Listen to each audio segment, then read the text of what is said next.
Macaulay the PH, your passion the lover channel. Mag-subscribe ka na! Mainit na ngayon ang kampanya para sa pambato ng Pilipinas na si Maria Atisa Manalo, lalo na matapos magsanib puwersa ang dalawang Miss Universe Queens ng bansa, Pia Alonzo Wurtzbach at Catriona Magnayan Gray, 2018.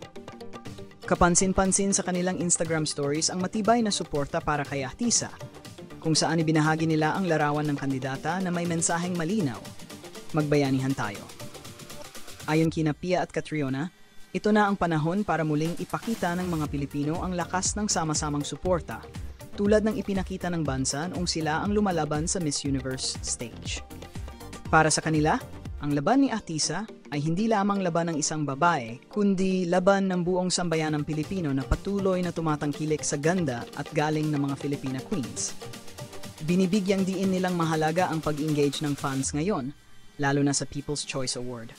Ang kandidatang mangunguna rito ay magkakaroon ng sure spot sa Miss Universe 2025 finale, kaya malaking bagay ang bawat boto, bawat share, bawat suporta ng mga Pilipino. Panawagan nila, kung paano sila sinuportahan noong kanilang laban, ganoon din sana ang ipakita natin kay Atisa sa oras na ito. Sa papalapit na Coronation Night sa Thailand, umaapoy ang pag-asa ng Filipino pageant community.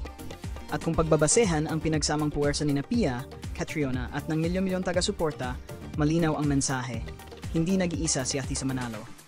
Nandito ang buong Pilipinas, handang magbayanihan hanggang dulo.